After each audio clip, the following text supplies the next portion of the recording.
আসসালামু আলাইকুম রহমতুল্লাহি বারাকাতু। ভিডিওটি বেশি বেশি শেয়ার করার অনুরোধ রইল, আর ভিডিওটি সম্পূর্ণ দেখার অনুরোধ রইল আমার প্রিয় বোনদের কাছে। বর্তমানে বাংলাদেশের যে পরিস্থিতি, তা আমি একজন পুরুষ হয়ে বলছি, আমরা পুরুষরা লজ্জিত, কারণ আমরা পুরুষ হয়ে গেছি দর্শক। আসলে ওরা তো মানুষ না, ওরা একটা পশু। পশু বললেও ভুল হবে, কারণ পশুরাও মাঝে মাঝে মানুষের ইজ্জত রক্ষা করে।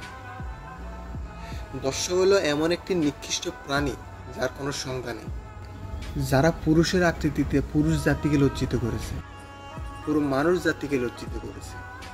কারণ মায়ের পেট থেকে বাইর হয়ে ঘরে মা বোন থাকতে কেউ দর্শক হতে পারে না। তাই বোন, আমি হয়তো তোমাদের রক্ষা করতে পারবো না, শুধু এতটুকু বলতে পারবো, তোমরা পুরুষ জাতির চাইতে শক্তিশালী। কারণ তোমরা প্রসব যন্ত্রণা সহ্য করতে পারো, যেটা পুরুষ সহ্য করতে পারবে না কখনো। তাই আমি একজন তোমাদের ভাই হয়ে, একজন পুরুষ হয়ে তোমাদের এমন কিছু কথা বলতে চাই যেটা তোমাদের কাজে লাগবে আশা করি। তাই আমার কথাগুলো মেনে চলি। 1 নম্বর, এমন কোনো পোশাক পরিও না যেটা দেখে তোমার বাবাও দর্শক হয়ে যায়। 2 নম্বর, এমন রাস্তা দিয়ে চলাচল করো না যে রাস্তা দিয়ে মানুষ চলাচল খুবই কম থাকে। 3 নম্বর, যদি কখনো দেখো কোনো বাজে ছেলে তোমার ক্ষতি করতে চাইতেছে, তাহলে ভয় পেও না, হাসি মুখে তাদের সাথে কথা বলো। তারপর সুযোগ বুঝে পুরুষের ওই অঙ্গে একটা জোরে লাথি মারো বা ঘুষি মারো। তারপর ওইখান থেকে দ্রুত এমন জায়গায় যাও যেখানে মানুষের চলাচল বেশি থাকে।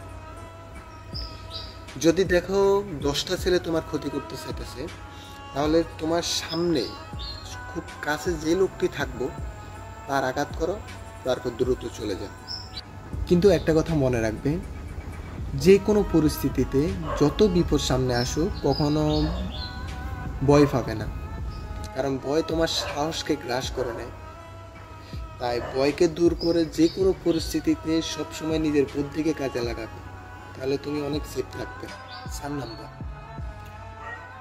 যদি একা কোনো গাড়িতে উঠো, তাহলে ওই গাড়ির নাম্বার যাবতীয় জিনিসগুলো পরিবারের কাউকে আগে জানিয়ে দাও।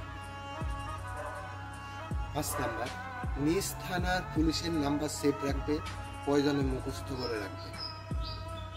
6 নাম্বার, যদি কোথাও থেকে ফিরতে একাকী রাত হয়ে যায়, তাহলে পরিবারকে জানাও, না হলে কোনো মুরব্বির সহায়তা নাও। 7 নাম্বার, এমন বন্ধু বা বান্ধবীদের সাথে সম্পর্ক রেখো না যাদের ব্যাকগ্রাউন্ড খারাপ ছিল তোমার জানা মতে। আর তুমি জানো যে এই ছেলেটা খারাপ, এই মেয়েটা খারাপ, এরা অন্যের ক্ষতি করতে পারে, তাহলে ওই বান্ধবীদের সাথে বন্ধুদের সাথে তুমি যোগাযোগ না রাখাই তাই ভালো। আশা করি আমার কথাগুলো তোমাদের অনেক কাজে আসবে। ধন্যবাদ। আর আবারও বলছি, ভিডিওটি বেশি বেশি শেয়ার করো, যাতে আমার অন্য বোনেরা দেখে উপকৃত হতে পারে, বোনেরা শিখতে পারে বিষয়গুলো। ধন্যবাদ।